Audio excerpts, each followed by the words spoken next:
Ah, Paris, the city of lights, romance, culture, incredible food, and history. And then we checked into our hotel. Honestly, the best part of this place was the quiet neighbors.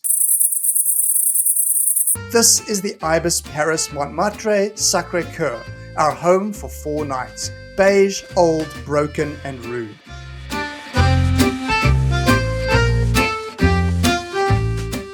Now, it's not all bad. The hotel is near the Montmartre Basilica and is handily located near 2 metropolitan subway stops.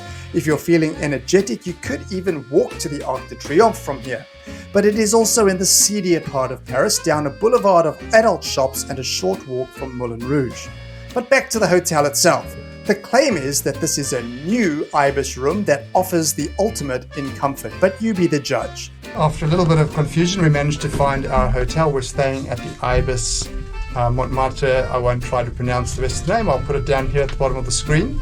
And yeah, we finally made it. It's about a 2 kilometers to 1.2 mile walk from the train station we arrived at. So let's check it out. There it is, right opposite. And here we are, very easily located at 312, directly opposite the lifts.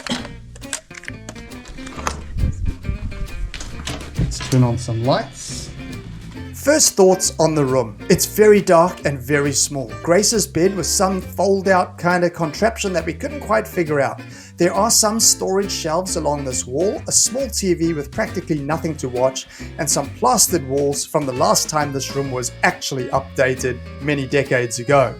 The bathroom size is okay. Amenities, though, are very limited. 3 paper cups, a soap dispenser, and this weird contraption. You've got that to suck up all the hair if you're shaving. Toilet with basic toilet paper, but in the shower also only the one-stop body wash shampoo combo, the sign of quality. The shower pressure was okay, but the temperature ran hot and cold, and there was more to come from the shower, as you'll hear later.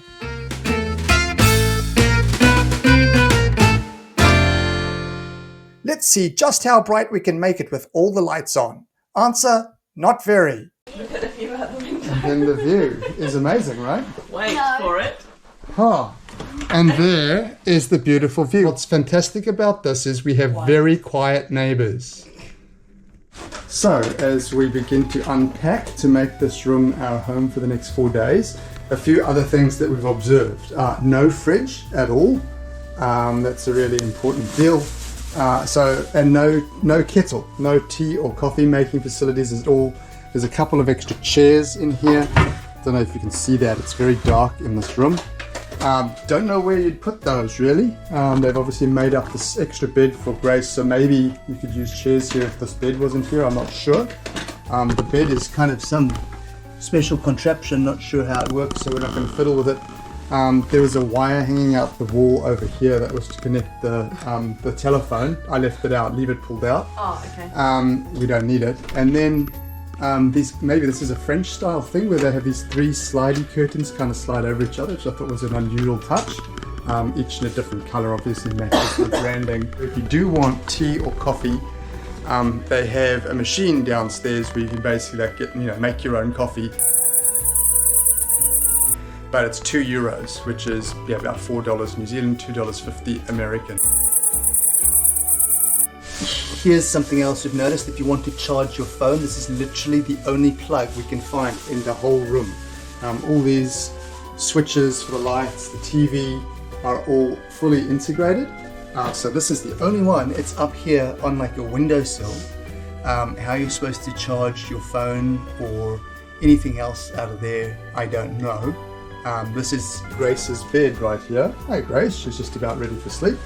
And so I don't know how we're going to actually charge anything here. The very next morning, they overcharged us for our hotel by about €18, about $40, 25 US dollars. I came downstairs to query that this morning. The receptionist was exceptionally rude and curt.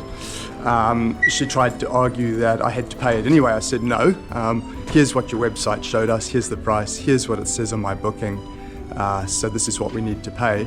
She said, come back at 9 o'clock when my manager's here. I said, well, really, it's the hotel's problem. You should be resolving it and getting back to me. So we'll see what happens. As you'll have seen, the coffee machine was broken downstairs. There's no drinks in the room. We also found that the shower head in the room is broken.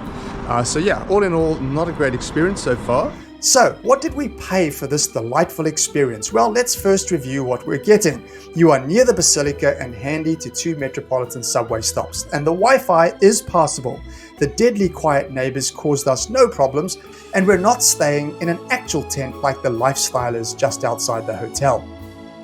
But staff were rude and unapologetic about the hidden charges. The area right outside the hotel is quite seedy even with all the historic buildings. The hotel itself is tired, poorly lit, and the so-called new room was tiny with no fridge or drink facilities and a broken shower head to boot. Poor bathroom amenities, and then there was the one randomly placed outlet where you had to balance your phone to charge it above your sleeping child. With no breakfast included, you get all this incredible value for the low price of $165 a night. Sarcasm. So if you are coming to Paris, we strongly recommend you book well in advance and stay somewhere else.